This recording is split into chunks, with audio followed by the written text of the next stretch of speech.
नमस्कार दोस्तों, स्वागत है आपका हमारे YouTube चैनल जीके ट्रैकर पे। देखिए फ्रेंड, आज के वीडियो में हम उत्तराखंड के आर्थिक सर्वेक्षण से दूसरी क्लास यहाँ पे कवर करेंगे। उत्तराखंड आर्थिक सर्वेक्षण के ऊपर हम ऑलरेडी एक वीडियो कवर कर चुके हैं जिसमें हमने इंपॉर्टेंट पॉइंट्स को कवर किया था। आज हम उत्तराखंड आर्थिक सर्वेक्षण जो लेटेस्ट वाला है 2025-26 का, इससे एक और क्लास को कवर करेंगे। कुछ इंपॉर्टेंट योजनाओं के बारे में, कुछ इंपॉर्टेंट तथ्यों के बारे में, पशु गणना के बारे में, फल उत्पादन के बारे में डिटेल से जानेंगे। अगर आपने हमारी इस सीरीज की पिछली क्लास को नहीं देखा, यानी आर्थिक सर्वेक्षण के ऊपर जो हमने पहला वीडियो किया था उसको नहीं देखा, तो प्लेलिस्ट से आप उसको देख सकते हैं। उसका लिंक आपको इस वीडियो के डिस्क्रिप्शन में और इस वीडियो के कमेंट सेक्शन में भी मिल जाएगा। तो चलिए दोस्तों, आज की वीडियो को शुरू करते हैं। आज भी हम बिल्कुल टू द पॉइंट्स यहाँ पे चलेंगे। जो जो इंपॉर्टेंट है केवल उनको हमने यहाँ पे लिया है। सबसे पहले बात करते हैं उत्तराखंड राज्य कृषि विकास योजना। इसके डायरेक्ट पूछा जा सकता है इसको कब शुरू किया गया, तो उत्तराखंड राज्य कृषि विकास योजना राज्य सरकार की पूर्ण रूप से चलने वाली ये योजना है, यानी इसका पूरा जो पैसा है वो राज्य सरकार के द्वारा ही इसमें दिया जाता है। मुख्यमंत्री राज्य कृषि विकास योजना, इसे 2020-21 से पारित किया गया था। ठीक है, 2025-26 में इसके लिए जो बजट है उसे काफी बढ़ा दिया गया और 3500 लाख के करीब इसके लिए बजट दिया गया। ठीक है, तो एक इंपॉर्टेंट योजना है, 100% राज्य सरकार के द्वारा चलने वाली योजना है। 2020-21 के वित्तीय वर्ष में इसे शुरू किया गया था। अगला है Uttarakhand state millet mission. Uttarakhand state millet mission की बात करें, भारत सरकार ने मंडवा, सांवा इन जैसी फसलों को यानी पौष्टिक अनाज श्रेणी में अधिसूचित किया हुआ है। ठीक है, उत्तराखंड में काफ़ी ज़्यादा होता है मंडवा। वर्तमान में उत्तराखंड में मिलेट्स के तहत क्षेत्रफल लगभग 1,10,000 हेक्टेयर है और इसमें लगभग 1.5 मीट्रिक टन प्रति हेक्टेयर का उत्पादन मोटे अनाजों का होता है।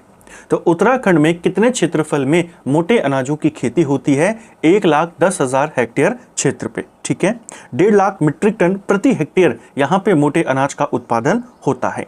मिलेट पॉलिसी उत्तराखंड सरकार ने अपनी यहाँ पे शुरू करी, उसकी घोषणा करी। इसे 2 चरणों में यहाँ पे चलाया जाएगा।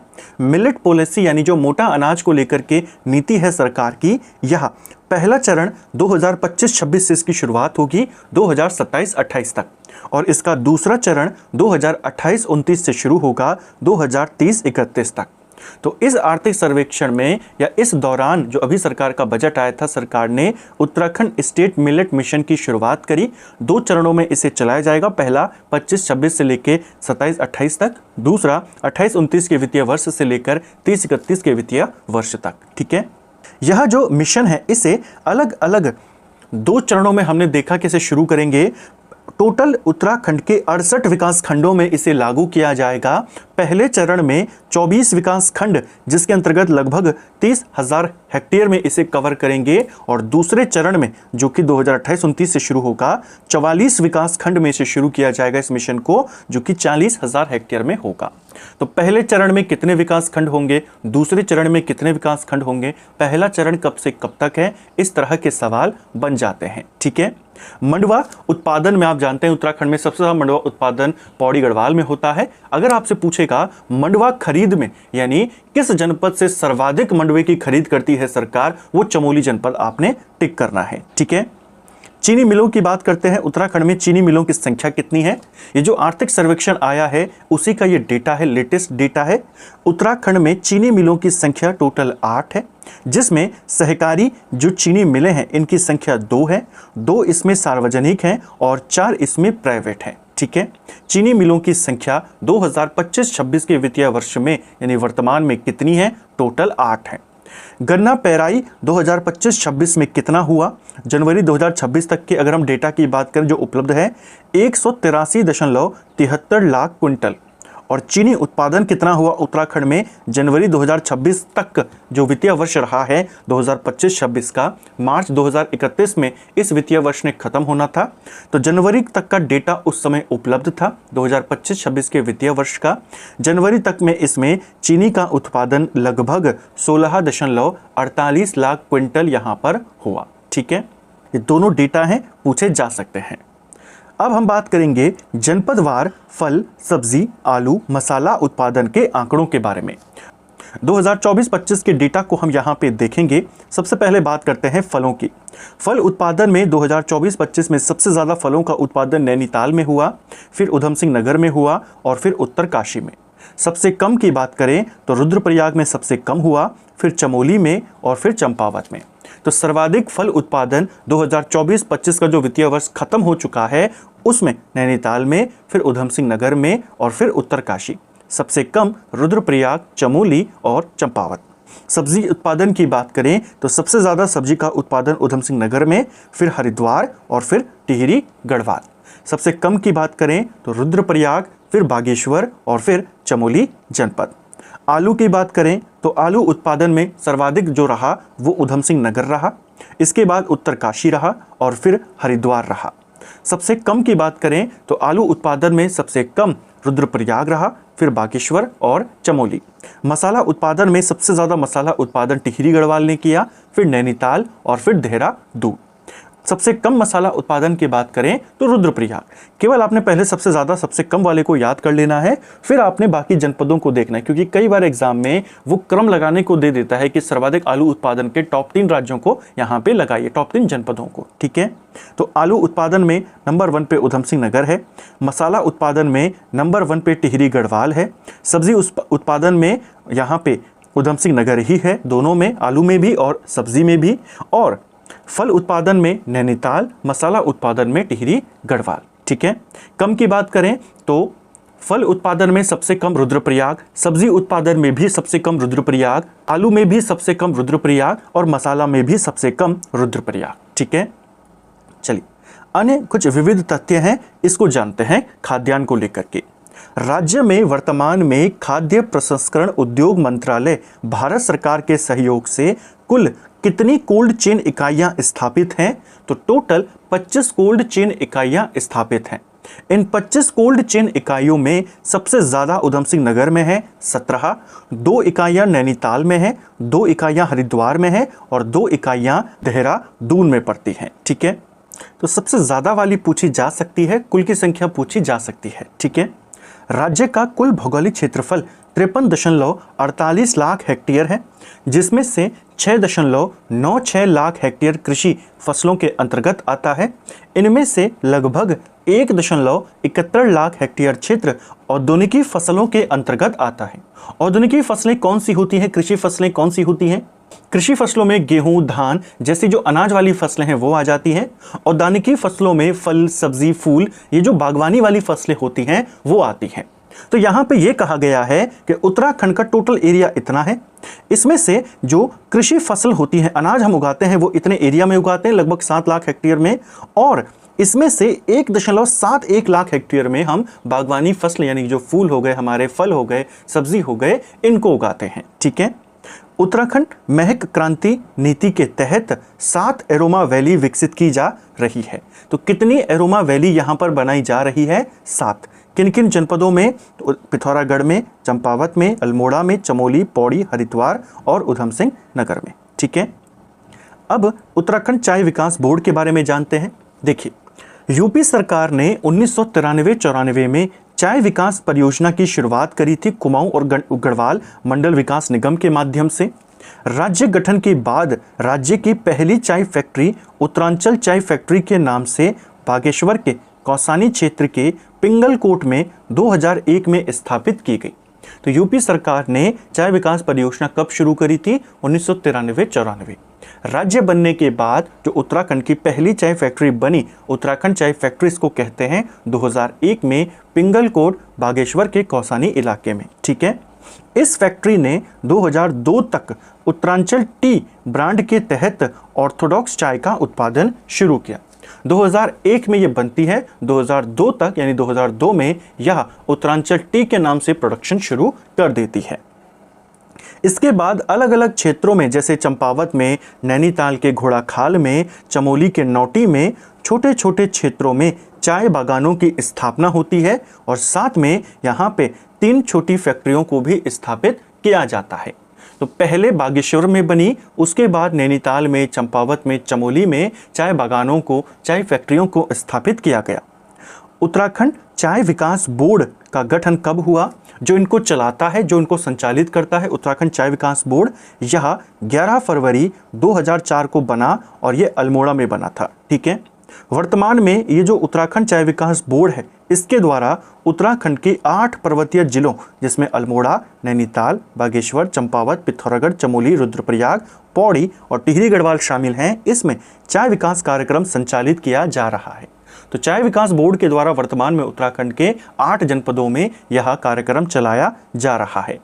इसी बोर्ड के द्वारा भवाली में एक आधुनिक मृदा परीक्षण प्रयोगशाला की स्थापना भी की गई है। ठीक है, तो इसको भी आपने याद रखना है। वर्तमान में अलग अलग जगहों पर चाय फैक्ट्रियां उत्तराखंड में स्थापित हैं। टोटल 9 इनकी संख्या है। जैसे कौसानी में हमने देखा, चमोली के नौटी में देखा, चंपावत में, घोड़ाखाल में, रुद्रप्रयाग के जखौली में, पौड़ी के खिरसू में, अल्मोड़ा के जौरासी या केदार गांव में, टिहरी के नरेंद्र नगर में और धौला देवी में। ठीक है। डायरेक्ट जो चाय विकास बोर्ड के अंतर्गत फैक्ट्रियां आती हैं, उनकी संख्या 4 है। इसमें एक घोड़ाखाल वाली है, एक नौटी वाली, एक कौसानी वाली और एक आपके चंपावत वाली। ठीक है। अब हम रेशम विभाग या रेशम से संबंधित तथ्यों को देखते हैं। पर्यावरणीय अनुकूलता के कारण प्रदेश में 4 प्रकार के रेशम यहाँ पर होते हैं। 4 प्रकार के रेशम का उत्पादन इस इलाके में होता है। कौन कौन से इसके 4 प्रकार होते हैं? तो एरी, टसर, मूंगा और शहतूत रेशम। ठीक है। ये चारों प्रकार, इन चारों के लिए जैसी अवस्था चाहिए, पर्यावरण जैसा चाहिए, उत्तराखंड का वैसा पाया जाता है। यहाँ की जो परिस्थितियां हैं, यहाँ का जो टेम्परेचर है 4.5 डिग्री से लेकर के 40 डिग्री तक रहता है। यहाँ की जो ह्यूमिडिटी है वो भी इसके अनुकूल है। तो यहाँ पे सभी प्रकार का रेशम पाया जाता है। शहतूती रेशम कीट पालन मुख्यतः दून घाटी और मैदानी इलाके, जो तराई क्षेत्र है, वहाँ पर इसका किया जाता है। जो शहतूती रेशम है मुख्य रूप से ये दून घाटी में, तराई इलाके में होता है।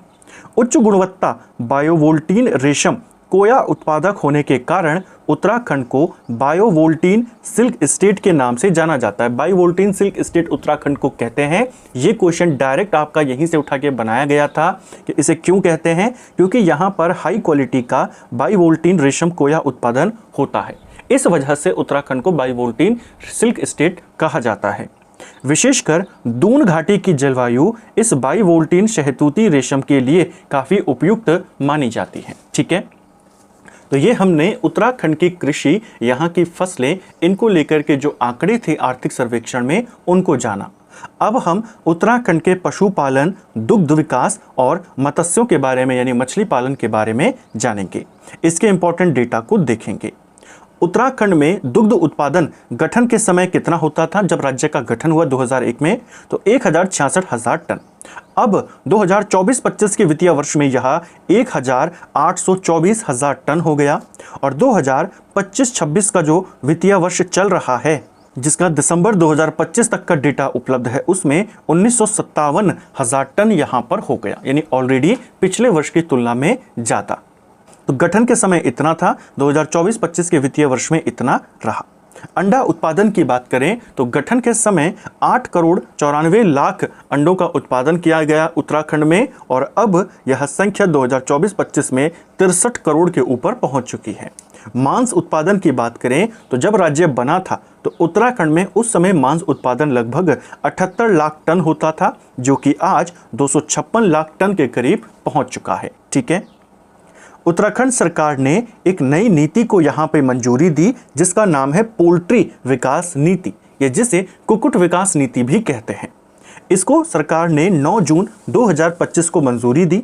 9 जून 2025 से 31 दिसंबर 2030 तक इस योजना ने चलना है, या तो 2030 तक पूरी चलेगी। अगर उसके बीच में सरकार को लगता है कि ये योजना सही से काम नहीं कर रही है और इसकी जगह पर कोई नई नीति लागू करती है, तो फिर ये योजना वहीं पे खत्म हो जाएगी।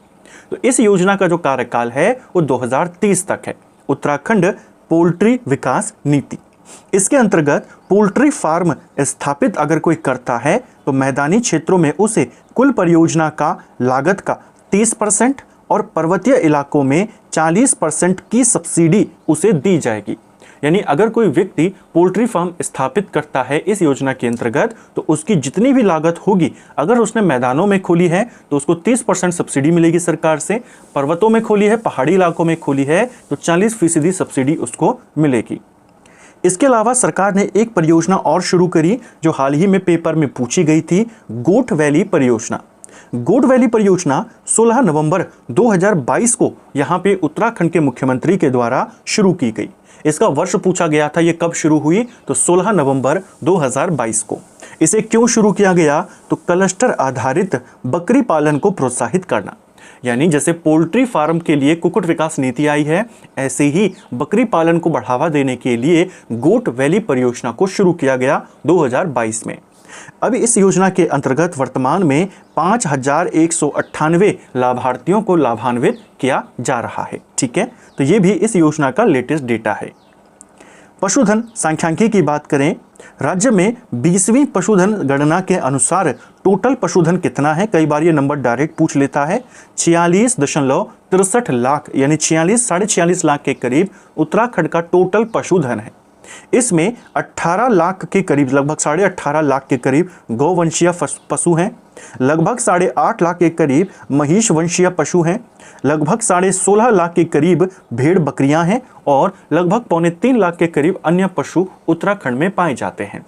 हो सकता है ये वर्गीकरण ना पूछे, लेकिन ये संख्या याद रखनी है 4663। इतने पशुधन उत्तराखंड में मौजूद हैं 20वीं पशु जनगणना के अनुसार। इसके साथ ही पशु गणना तो इतनी है, उत्तराखंड में जो कुक्कुट पक्षी हैं, पोल्ट्री से जुड़े हुए जो हमारे पक्षी हैं, इनकी संख्या है 50 लाख के करीब, तो इसको भी याद रखना है। ठीक है, बात करेंगे अब दुग्ध विकास या डेयरी विकास के बारे में। उत्तराखंड में दूध उत्पादन कुल 2024-25 में कितना होता है, यह होता है 1,96,868 किलोग्राम। और 2025-26 जो वित्तीय वर्ष चल रहा था, दिसंबर 2025 तक का डेटा उपलब्ध है। इसमें ऑलरेडी पिछले वर्ष का रिकॉर्ड टूट चुका है, 2,34,857 किलोग्राम दूध उत्पादन। ठीक है, दूध उत्पादन को लेकर के, अंडा उत्पादन को लेकर, मांस उत्पादन को लेकर के कई बार अलग अलग एग्जाम्स में इंडिया की रैंक पूछी गई है पूरे विश्व में। ध्यान रखना है, दूध उत्पादन में इंडिया नंबर 1 पे है, अंडा उत्पादन पे इंडिया नंबर 3 पर है और मांस उत्पादन में इंडिया नंबर 7 पर है। ये टोटल दुग्ध उत्पादन है उत्तराखंड का। ठीक है, कुल दुग्ध समितियां, अब दुग्ध समितियों की बात करते हैं, किस जनपद में कितनी है या किस जनपद में ज़्यादा है।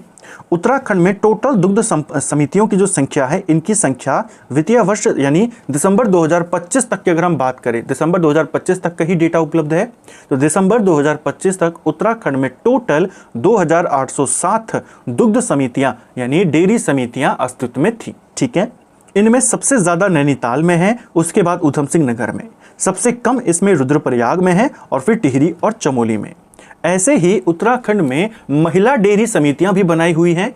उत्तराखंड में दिसंबर 2025 तक टोटल महिला दुग्ध समितियों की संख्या थी 1375, जिसमें सबसे ज़्यादा नैनीताल है और फिर ऊधम सिंह नगर, सबसे कम में रुद्रप्रयाग है और फिर चंपावत। तो डेटा लगभग वही है, ज़्यादा नैनीताल, यहाँ भी ज़्यादा नैनीताल, कम रुद्रप्रयाग, यहाँ भी कम रुद्रप्रयाग, अगर हम डेयरी समितियों की या दुग्ध समितियों की बात करते हैं। ठीक है, और अब जानेंगे मत्स्य विकास के बारे में। मछली उत्पादन को लेकर के भी सवाल बनता है कि किस जनपद में सर्वाधिक मछली उत्पादन होता है। तो जनपदवार मत्स्य उत्पादन मीट्रिक टन में ये डेटा यहाँ पर दिया गया है। गढ़वाल में 2024-25 में कुल मछली उत्पादन कितना हुआ, 4,909.83 मीट्रिक टन। कुमाऊं के अंदर कितना हुआ, 5577 मीट्रिक टन। ठीक है, टोटल उत्तराखंड में कितना हुआ, अगर ये पूछ लेगा, दोनों को जोड़ देना है, 10,486 के लगभग मीट्रिक टन। ठीक है, सबसे ज़्यादा गढ़वाल में कहाँ पर हुआ, सबसे ज़्यादा गढ़वाल में हरिद्वार में हुआ, सबसे कम रुद्रप्रयाग में हुआ, गढ़वाल की हम बात कर रहे हैं। कुमाऊं में सबसे ज़्यादा ऊधम सिंह नगर में हुआ, सबसे कम चंपावत में हुआ। ओवरऑल उत्तराखंड का पूछेगा, ओवरऑल उत्तराखंड में सबसे ज़्यादा मछली उत्पादन ऊधम सिंह नगर में होता है और सबसे कम चंपावत में होता है, इसको याद रखना है। ठीक है, इसके अलावा मछली उत्पादन या प्रोत्साहन, इसके लिए एक योजना शुरू की गई है, ट्राउट प्रोत्साहन योजना। मछली उत्पादन को बढ़ावा देने के लिए, ट्राउट मत्स्य उत्पादन को बढ़ावा देने के लिए ट्राउट प्रोत्साहन योजना की शुरुआत इसी वित्तीय वर्ष में 2025-26 में की गई। राज्य के पर्वतीय क्षेत्रों में पलायन को रोकने के लिए और ट्राउट मत्स्य उत्पादन को बढ़ावा देने के लिए इस योजना को शुरू किया गया। सीधा पूछ लेगा ट्राउट प्रोत्साहन योजना किससे संबंधित है, तो मछली उत्पादन से। और इसके दो उद्देश्य हैं, एक मछली उत्पादन को बढ़ावा देना, दूसरा पलायन को रोकना। ठीक है। राज्य में सर्वाधिक मत्स्य उत्पादन वाला जिला कौन सा है? उधम सिंह नगर है, फिर हरिद्वार है जैसे हमने अभी देखा। सबसे कम वाला जिला चंपावत है और फिर रुद्रप्रयाग है जैसा हमने अभी ऊपर डेटा को देखा। ये भी पूछा जा सकता है। तो फ्रेंड्स, ये था हमारा आज का वीडियो जिसमें हमने उत्तराखंड के आर्थिक सर्वेक्षण से दूसरी क्लास को यहाँ पे कवर किया। कुछ इंपॉर्टेंट डेटा थे, उनको कवर करने का प्रयास किया। कई बार डायरेक्ट जो सवाल होता है यहाँ से बना देता है। जैसे 2 क्वेश्चन हमने देखे आज के इस वीडियो में जो ऑलरेडी पेपर में आ चुके हैं, चाहे वो गोट वैली परियोजना हो, चाहे वो आपका बाइवोल्टीन रेशम को लेकर के हो। ठीक है। ऐसे ही और भी सवाल पूछे जा सकते हैं, पशुधन को लेकर के या दुग्ध उत्पादन को लेकर के, मांस उत्पादन को लेकर, अंडे उत्पादन को लेकर के कितना है संख्या, ऐसे सवाल बनते हैं। उम्मीद करता हूं आपको आज का वीडियो पसंद आया होगा। अगर आपको ये वीडियो पसंद आई है तो वीडियो को लाइक करें, चैनल पर नए हैं चैनल को सब्सक्राइब करें, अपने दोस्तों के साथ शेयर करें। वीडियो आपको कैसी लगी कमेंट बॉक्स में हमें ज़रूर बताएं। Thank you friends.